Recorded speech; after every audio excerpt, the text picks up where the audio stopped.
Set.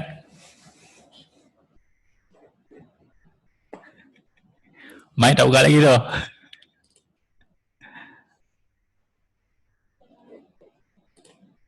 Okey, Assalamualaikum Sifu, saya Salam warahmatullah. Buat mirroring mirroring tu.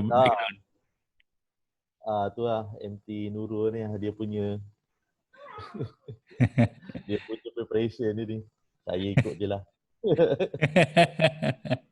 Ada puasa okey puasa? Okay, Alhamdulillah. Mic besar, mic cantik tu. Oh. Mic studio tu. Nak bagi sound sedap. Bagi tu clear, sound tadi clear. Clear Alhamdulillah. Beli kat dia? Shopee. Shopee mana lagi? Berapa harga dia? Yang ini tak ingat lah Ustaz, banyak barang yang dibeli tu. Ni mahal ni. Boleh lah. InsyaAllah on the way. Nanti nilai kena beli satu ni mic ni. Jangan risau. Sabar dulu. Sebab tengah test lagi. Oh. Kita tengah test beberapa mikrofon, nanti kita dapat yang terbaik nanti dengan nilai yang terbaik baru kita akan maklumkan. Okay. Dia sesi ni setengah jam masih kan? Setengah jam je, tak lama. Kita Q3 tu kita start lah. Nice. Tak Lama-lama tak boleh ketar. Orang tak ramai tak apa Yang penting tak apa. No. Sebab yang penting kita nak rakam ni. Rakaman dia yang penting. Nuan. Kita santai je. Ya. InsyaAllah kita ada dalam kalangan peserta Muslim dan non-Muslim ni. Oh, ya ke? Tapi tak apa kan kalau saya sentuh isu-isu agama sikit? Macam contoh tentang daripada agama, daripada tu. Tak ada masalah. Al-maklumlah ustaz. Boleh, tak ada masalah. Okey je tu. Student saya tu, yang non-Muslim banyaknya student saya. Ramai biasa. Ada dalam 3-4 orang yang biasa aktif. Bila kita buat je ada je datang. Okey lah, bagus. Okay. Nice lah. SMA-KT, apa KT? Macam mana? SMA-KT, SMA. Apa maksud SMA-KT? Aiman, SMA, Sekolah Menengah Agama ke apa tu? KT apa? Menengah Agama. Kuala Terengganu ada ke? Tak ada. Aiman, cuba buka mikrofon tu. Ustaz Safwan bertanya, SMA-KT tu apa dia? Ya. SMA-KT tu maksud dia apa? Short form dia daripada Sekolah Menengah Agama Hairiyah Temerloh. Oh, Hairiyah Temerloh. Oh, Temerloh. Dah sampai sekolah ni dulu ni. Hairiyah Temerloh. Selamat datang, ahlan. Okey, kita dah nak menghampiri jam 3. Jadi, saya pun nak mulakan sikit taklimat dulu untuk makluman semua. Okey, yang pertamanya selamat datang Selamat datang kepada semua ke program kita pada hari ini. Hari ini lain sikit berbanding sebelum-sebelum ni. Pengurus cawangan kita bagi kelas online at home, tapi yang ni motivasi online at home. Dia lain sikit. Ni bagi sibuk pengurus cawangan interim ni. Betul Ustaz Safwan pengurus cawangan interim. Ya. Interim lah, boleh lah. Dia lain sikit.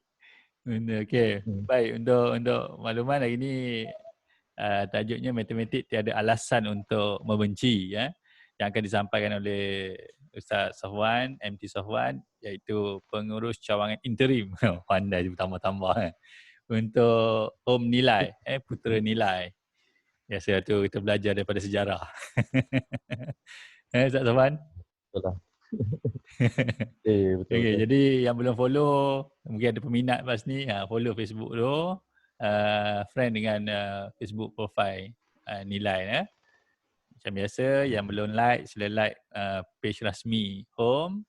Dan ini perjalanan program kita lah, pukul 3 di, pukul 3 dah. Sekejap lagi Sibukan Serah akan terus screen ini.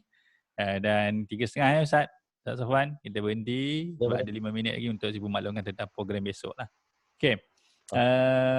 Macam biasa penjagaan audio, nanti Sibu akan mute kan bagi semua peserta kalau ada yang tak di mute kan. Dan kalau ada persoalan terus unmute dan bertanya. Tak ada masalah. Tak perlu angkat tangan, tak nampak. Okay. Selain daripada tu boleh juga bertanya di ruangan chatting yang ada di aplikasi Zoom tu sendiri. Okay. Seterusnya sesi ini akan dirakam, jadi boleh ulang tengok balik lah dan bagi tahu kawan-kawan juga mungkin ada something yang kata wow bagusnya paling tidak membuka minda untuk memang betul lah tak ada alasan untuk membenci matematik.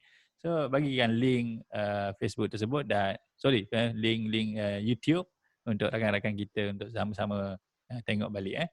Okey, jadi tanpa membuang masa, saya serahkan skrin ini skrin ini kepada Al-Fadhil Ustaz MT Safwan. Okey, Safwan. Sekejap ya, sibuk stop share. Okey, dan saya share saya punya jadi participant. Okey, silakan. Okey, sekejap. Saya share saya punya skrin sekejap.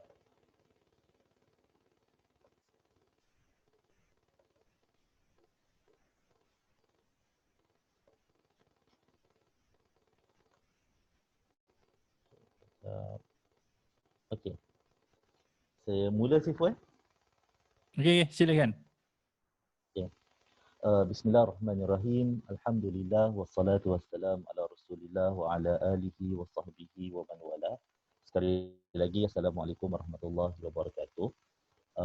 Pertamanya terima kasih saya ucapkan kepada Sifu Tash kerana menjemput wakil daripada Nilai untuk berkongsi sedikit berkaitan dengan matematik dan saya mengambil peluang juga untuk mengucapkan selamat berpuasalah kepada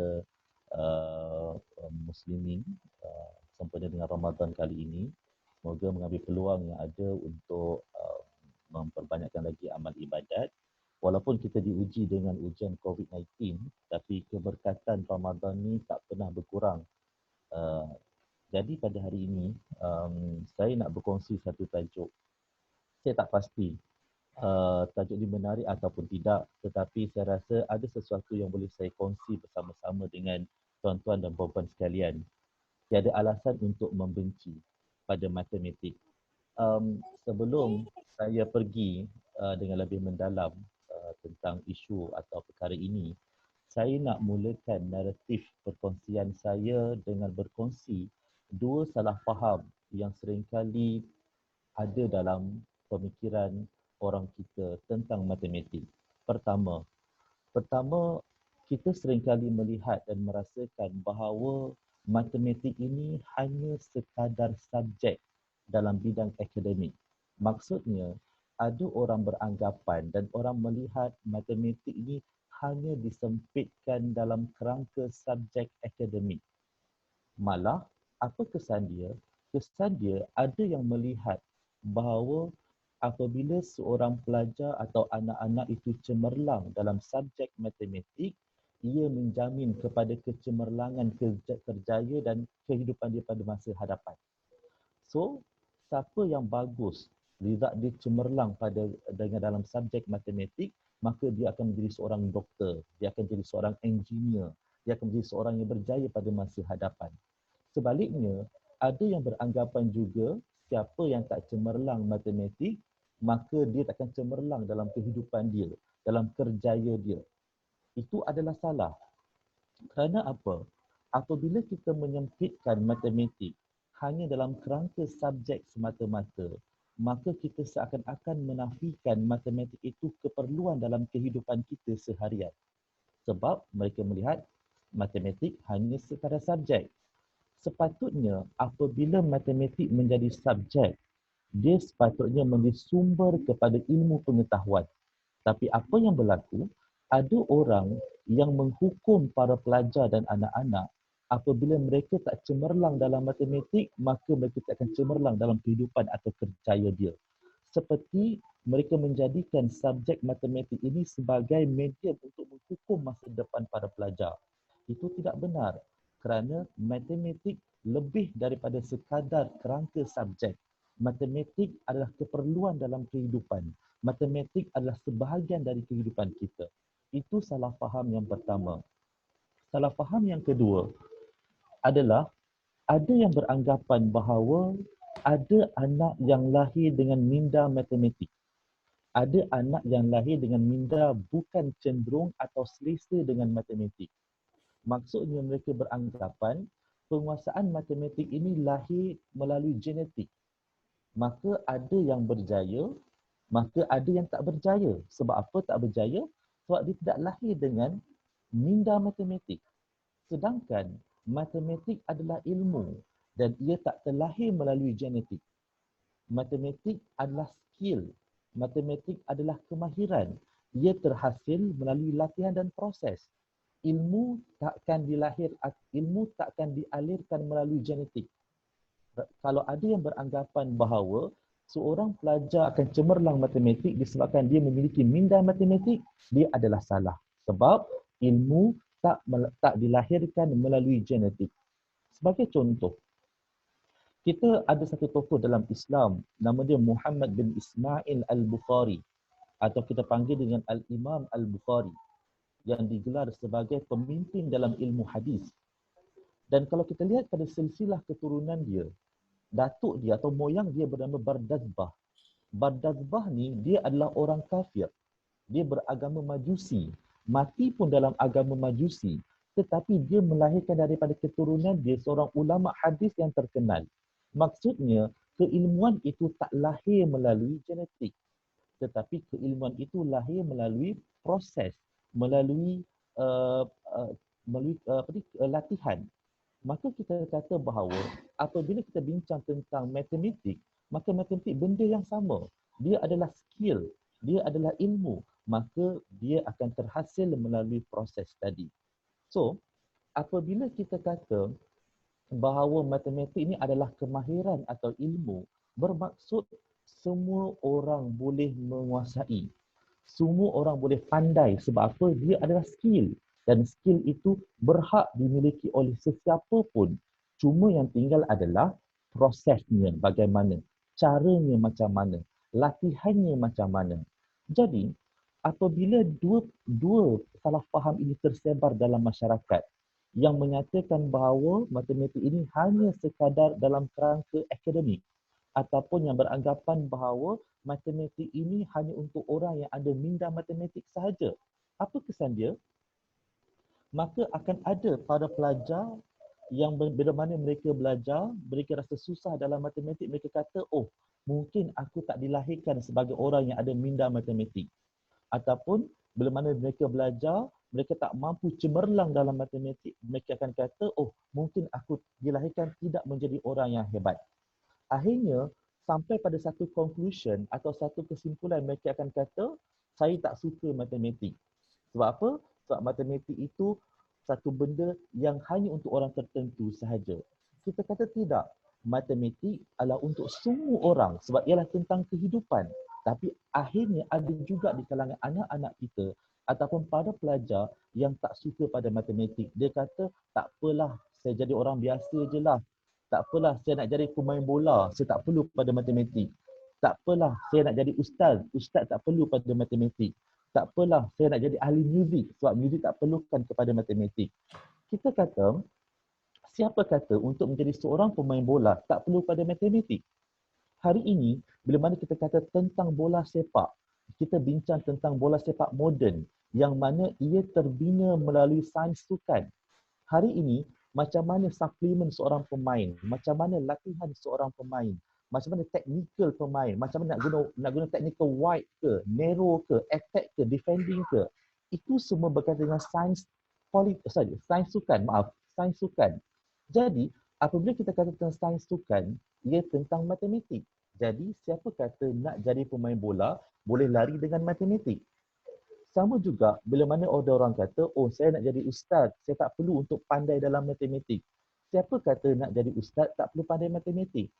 Kalau dalam pengajian Islam ada salah satu subjek yang namanya subjek miras, subjek pewarisan, yang mana dalam subjek ni diajarkan kepada kita apabila seorang ahli waris mati, apa kadar-kadar harta yang nak diwariskan kepada ahli waris dia. So ada perkiraan dia. Siapa saja yang tak memiliki basic matematik yang kuat, dia takkan mampu untuk kuasai ilmu miras. Dan ternyata ramai di kalangan pelajar-pelajar pengajian Islam yang tak cemerlang dalam subjek ini adalah kerana mereka tidak memiliki ilmu matematik yang kuat. Sama juga dalam ilmu pengajian Islam, ada satu subjek namanya ilmu falak. Ilmu falak adalah ilmu berkaitan perkiraan bulan dan bintang untuk menentukan bulan-bulan dalam Islam. Sebab dalam Islam ada ibadat-ibadat tertentu yang berkait dengan bulan. Contohnya bulan Ramadan diwajibkan berpuasa. So adanya ilmu falak. Perkiraan kepada ilmu falak tadi bergantung kepada kemahiran ilmu matematik. Jadi jangan kata saya nak jadi ustaz, saya tak perlu kepada matematik. Sama juga kalau ada orang kata, oh saya nak jadi ahli muzik, saya tak perlu pandai matematik. Salah. Untuk menghasilkan rhythm atau ritma, atau menghasilkan alat muzik, atau menghasilkan muzik sekalipun, dia berhajat dan memerlukan kepada matematik. So, apa buktinya nak diceritakan di sini adalah bahawa kita tak boleh untuk menafikan bahawa matematik adalah sebahagian daripada kehidupan kita dan kita memerlukan matematik, kita berhajatkan matematik sebab matematik tidak sekadar subjek semata-mata, dia tentang kehidupan kita. Jadi, apabila kita mewujudkan ketidakselesaan kepada matematik, kita sedang menafikan sebahagian besar keselesaan kita. Maksudnya, apabila kita cuba untuk menafikan matematik dalam kehidupan kita, bermaksud kita sedang menafikan keselesaan yang sedang kita nikmati sekarang. Hari ini kalau kita kata kita benci matematik, kita menolak matematik, hari ini mana mungkin lahirnya gadget-gadget yang kita ada sekarang. Mana mungkin lahirnya iPad, iPod, MacBook, TV, internet, kereta dan segala teknologi yang ada. Maksudnya, kalau kita menolak matematik, kita menolak keselesaan yang kita ada. Jadi, akhir sekali kita buat kesimpulan, kita nak katakan bahawa matematik adalah kehidupan kita. Sebahagian dari kehidupan. Maka nak tak nak kita perlu menghadapi hidup yang bergantung kepada matematik. So, hari ini, sebab itu saya membawa kepada satu solution atau satu kesimpulan bahawa kita perlu merangsang naluri matematik dalam diri. Dan kalau kita sebagai ibu bapa atau sebagai guru, kita perlu merangsang naluri matematik dalam diri anak-anak, dalam diri para pelajar sejak daripada dia kecil supaya wujud naluri matematik. Bila ada naluri matematik dalam diri mereka, maka mereka akan merasa matematik bukan beban untuk mereka. Maka saya berkongsi hari ini 5 suplemen, 5 vitamin macam mana untuk mewujudkan naluri matematik dalam diri. Yang pertama, untuk mewujudkan naluri matematik dalam diri, pertama biasakan diri dengan menjawab persoalan-persoalan atau biasakan diri dengan persoalan-persoalan. Kenapa persoalan-persoalan? Kerana persoalan ini ataupun menjawab kepada persoalan-persoalan adalah salah satu cara untuk membina logik. Menjawab persoalan adalah cara untuk membina logik. Dan kemahiran membina logik adalah kemahiran yang penting dalam matematik. Itu kita kena faham. Matematik adalah tentang logik. Maka macam mana untuk membina kemahiran logik kita, kita kena sentiasa membiasakan diri dengan menjawab persoalan-persoalan dalam kehidupan. Bahkan, menjawab persoalan ini tidak sekadar mampu membina logik, tetapi mampu untuk menyuarakan logik. Dia dua benda yang berbeza. Memiliki logik dan berani untuk menyuarakan logik adalah dua benda berbeza. Sebagaimana seorang kata, saya ada idea, tetapi untuk menyuarakan idea satu benda yang lain. apabila kita sentiasa melatih diri kita dengan persoalan-persoalan, dia akan mendidik kita untuk menguatkan lagi logik dan melatih kita untuk memberanikan diri menyuarakan logik kita. So, dalam matematik benda yang sama, berfikir untuk menghasilkan jawapan dengan jawapan itu sendiri adalah matematik.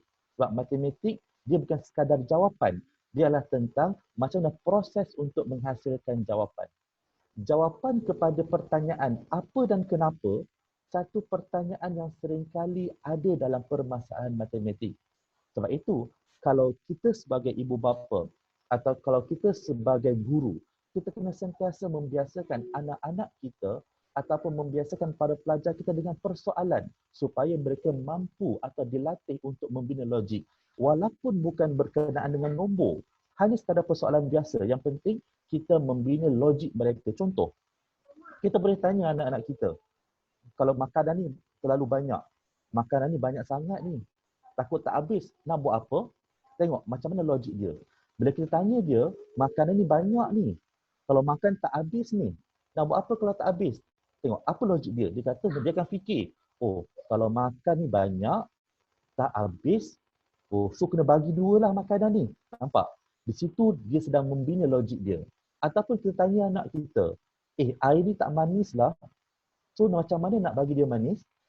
So dia akan merangsang, oh bila air ni tak manis, so macam mana nak manis? Nak tambah gula. Itu logik. Dan itu adalah latihan-latihan simple yang boleh dilakukan oleh ibu bapa ataupun guru untuk melatih logik anak-anak. Sebab logik adalah benda yang penting dalam memahami matematik. Kerana nature matematik ataupun sifat matematik itu sendiri, dia tidak sekadar hafalan. Dia bukan sepertinya bahasa ataupun seperti subjek sejarah atau geografi.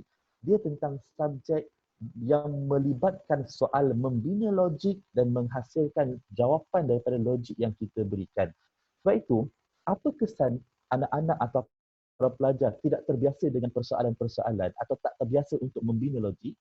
Sebab itu, ada di kalangan mereka apabila mereka deal dengan masalah hebat atau permasalahan berfikir arah tinggi, mereka gagal untuk deal sebab apa? Mereka tidak bersedia atau tak terbiasa dengan persoalan-persoalan atau terbiasa untuk membina logik. Sebab itu, suplemen pertama untuk membina naluri matematik dalam diri adalah sentiasa membiasakan diri dengan persoalan-persoalan.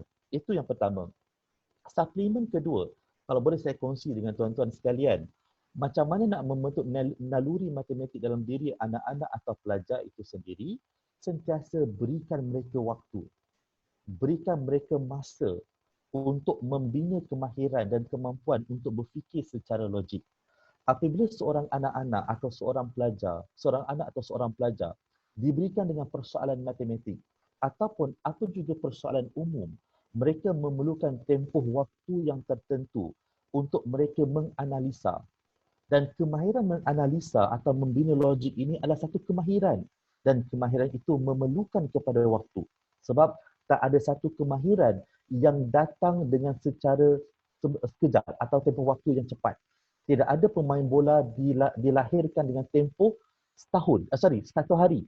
Kan? Sebab itu kalau tengok dalam macam mana pemain bola sepak dibentuk daripada akademik dia, secara purata seorang pemain bola sepak profesional akan terhasil dalam tempoh 10 tahun.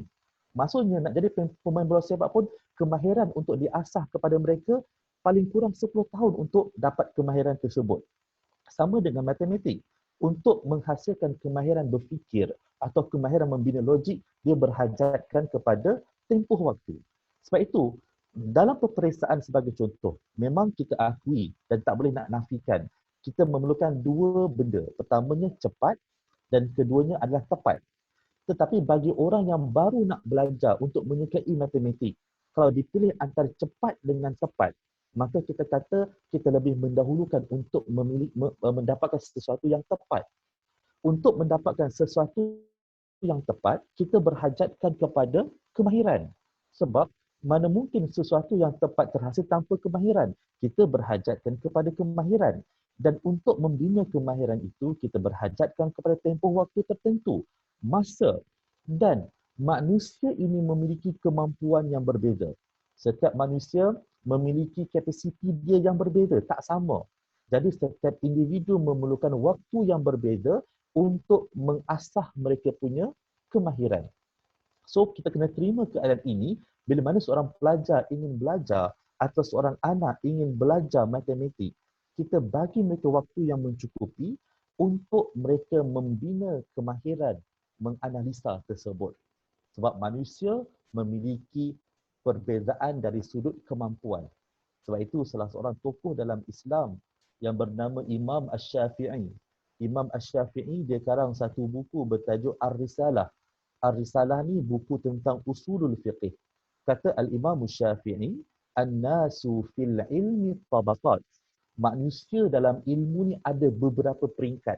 Maksudnya manusia berbeza pemikiran dia ataupun kadar kemampuan mereka berfikir antara satu sama lain. Sebab itu ada orang dia boleh baca sekali dan terus faham, ada orang baca 10 kali baru dia faham. Kita kata itu adalah kemampuan yang berbeza yang ada pada setiap individu. Sama juga kalau kita lihat salah seorang tokoh nama dia Steve Jobs, pengasas kepada Apple punya produk. Dia berjaya mencipta produk pertama pada umur dia 20 tahun. Pada awal 20 tahun. Maksudnya, dia sudah pun berjaya pada umur dia 20 tahun. Muda dan dia berjaya. Tapi kita tengok juga kepada KFC. Kenapa KFC menjadikan ikon dia seorang lelaki yang tua, yang beruban, yang berjanggut. Sebab apa? Dia nak cerita kepada kita ada seorang lelaki yang bernama Colonel Sanders yang dia berjaya pada umur dia 60 tahun. Dan Colonel Sanders, founder kepada KFC tersebut, di kehidupan dia memang bermasalah sejak daripada dia kecil. Tapi dia mula berjaya pada umur dia 60 tahun. Maksudnya, ada orang berjaya pada umur 20 tahun, ada orang berjaya pada umur 60 tahun. Maksudnya setiap individu berhajatkan kepada waktu. Sentiasa berikan waktu untuk membina kekuatan, untuk membina kemahiran menganalisa. Itu suplemen yang kedua. Kita pergi pada suplemen yang ketiga. Suplemen yang ketiga ni, membentuk proses kepada jawapan adalah lebih penting. Maksudnya apa? Maksudnya jangan sentiasa atau jangan terlalu berorientasi dengan jawapan ataupun semata-mata jawapan tanpa melihat atau mengukur atau menghargai usaha untuk menghasilkan jawapan.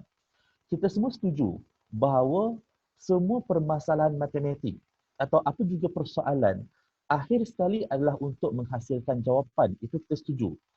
Tetapi jawapan semata-mata bukan segala-galanya. Jawapan bukan segala-galanya. Tapi yang lebih penting dari itu adalah bagaimana cara untuk menghasilkan jawapan. Ingat, jawapan bukan segala-galanya. Tapi lebih penting dari itu adalah bagaimana cara untuk menghasilkan jawapan. Apa cara yang digunakan? Apa kaedah? Apa formula? Apa pendekatan? Apa prinsip yang digunakan pakai untuk menghasilkan jawapan itu lebih penting daripada semata-mata tahu jawapan. Kalau kita kata kemuncaknya hanya jawapan itu penting, jawapan itu yang lebih utama, maka akan lahir di kalangan para pelajar atau anak-anak, kadang-kadang suatu peperiksaan mereka hanya teka kepada soalan atau teka jawapan kepada soalan tertentu dan teka mereka betul dan dia dapat A. Adakah A itu menandakan dia cemerlang? Tak. Sebab apa? Mereka hanya teka. Mereka hanya dapat jawapan tapi tak tahu cara dan kaedah. Sama juga, ada seorang pelajar atau ada anak yang mana dia tipu, tak jujur ketika peperiksaan dan dia dapat A. Adakah dia cemerlang? Tak. Kita tak. Sebab apa? Mereka tidak tahu cara dan kaedah untuk mendapatkan jawapan. Justru, sebagai seorang guru atau sebagai ibu bapa, macam mana cara kita nak merangsang naluri matematik adalah dengan cara kita menumpukan kepada para pelajar atau anak-anak cara dan kaedah untuk menghasilkan jawapan lebih banyak berbanding semata-mata untuk memiliki jawapan. Dan kita nak ajar kepada para pelajar dan anak-anak bahawa setelah mereka berusaha untuk mendapatkan jawapan dan mereka gagal untuk dapat jawapan, mereka tidak gagal sebenarnya. Faham Setelah mereka berusaha untuk mendapatkan jawapan dan mereka tak jumpa jawapan, dan sebenarnya mereka tidak gagal. Sebab apa? Mereka telah pun berusaha. Yang gagal adalah orang yang mana tak berusaha. untuk mendapatkan jawapan. Sebab itu kita kata nilai manusia adalah apabila seseorang itu berusaha untuk mendapatkan jawapan, tidak semata-mata dia memiliki jawapan tanpa mengetahui kaedah dan cara. Okey, ada berapa minit? 10 minit lagi. Okey, saya terus kepada suplemen yang keempat. Suplemen yang keempat adalah menerima jawapan dan bersama membuat analisa kepada jawapan. Okey. Dia macam ni, setiap permasalahan matematik atau apa juga persoalan akan menghasilkan jawapan. Jawapan yang dihasilkan oleh pelajar atau anak-anak itu mungkin betul, mungkin tidak. Sebagai contoh, kita kata apa jawapan 2 tambah 2 jadi apa? Ada kata 2 tambah 2 jadi 8. Itu salah. Tetapi setelah dia, pelajar tadi berusaha untuk menganalisa dan memberi jawapan, jangan terus menghukum salah pada jawapan. Kita kena menerima dahulu jawapan yang diberikan. Terima dulu. Lepas kita terima, barulah kita sama-sama, kita dengan dia sama-sama menganalisa jawapan dan macam mana dia membina logik kepada jawapan tersebut. Sebab apa? Kita nak ajar di sini, kenapa kita terima dulu jawapan dia tanpa kita terus kata salah atau betul? Sebab kita nak ajar di sini untuk menghargai setiap usaha yang dia berikan. Maksudnya, dia telah berusaha untuk memberi jawapan. Dia telah berusaha untuk menganalisa. Usahanya itu kita hargai dengan terima dulu jawapan dia. Dan ini bentuk galakan. Dan galakan inilah yang membentuk keberanian. Sebab itu, dalam proses mendidik, tak sekadar tentang ilmu, tapi macam mana kita merangsang anak-anak untuk menyukai ilmu dengan menghargai mereka, menghargai usaha mereka, menghargai idea mereka, menghargai apa yang mereka lakukan itu akan merangsang keberanian mereka. Sebab itu sebagai contoh, kenapa Mak Rempit mereka sanggup lakukan aktiviti yang bahaya, satu aktiviti yang boleh menyebabkan mereka cedera, menyebabkan mereka mati. Sebab apa? Mereka dirangsang oleh teman-teman mereka. Mereka dirangsang oleh kawan-kawan mereka. Jadi ketakutan mereka digantikan dengan keberanian disebabkan oleh apa? Disebabkan adanya galakan daripada teman-teman. Sebab itu dalam belajar pun benda yang sama. Macam mana nak menggalakkan untuk merangsang kepada keberanian, terima setiap jawapan yang diberikan oleh para pelajar atau anak-anak, pada masa yang sama analisa perkara tersebut. Itu yang penting. Seterusnya, orang kata berani penting ke? Berani penting. Berani adalah satu benda yang penting. Kalau tanpa berani, macam mana seseorang itu boleh selesa dengan ilmu yang mereka miliki? Kan? Sebagai contoh, kita ada satu jenama kereta, nama dia Ford. Dulu, waktu Henry Ford, orang pertama cuba untuk menceburi industri pemotoran atau menghasilkan kereta, orang-orang di US tak percaya bahawa kereta akan menjadi satu industri yang besar. Sebab pada waktu itu, orang-orang pertengahan lebih selesa untuk menggunakan kuda sebagai untuk pergi ke satu tempat atau sebagai kenderaan, mereka lebih selesa untuk menggunakan kuda. So bila Henry Ford datang kata dia nak menghasilkan kereta untuk orang ramai, semua tak percaya. Akhirnya Henry Ford tetap dengan idea dia dan dia berjaya. Sebab apa? Sebab adanya keberanian. So dalam Islam kita ada kenal satu tokoh bernama Sultan Muhammad Al-Fatih. Sultan Muhammad Al-Fatih, kenapa dia berjaya untuk buka Konstantinopel? Salah satu dia adalah galakan dan terhasil keberanian. Dan kita boleh tengok sejarah dia macam mana. Dan yang terakhir sekali adalah, suplemen yang terakhir adalah bergembira dengan matematik. Sentiasa gembira dengan matematik. Sentiasa make fun atau kita rasa tak tertekan untuk deal dengan persoalan matematik atau dengan logik. Sebab matematik ni dia bukan satu benda yang formal. Matematik ni bukan satu benda yang skema. Dia bukan benda yang pasif. Dia bukan benda yang kaku. Kan? Kalau matematik ini kaku atau dia pasif, kenapa matematik menghasilkan teknologi kepada kita? Kalau matematik ni satu benda yang kaku dan pasif, kenapa dia menghasilkan gadget kepada kita? Kenapa dia menghasilkan games, internet, kereta dan segala kemudahan yang ada? Sebab nature matematik itu sendiri adalah suatu benda yang fun. Maka sentiasa wujudkan dalam suasana rumah, suasana kelas, suasana diri kita untuk bermain-main dengan nombor, untuk bermain-main dengan logik. Sebab apa? Dia akan menjadikan diri kita selesa untuk belajar matematik.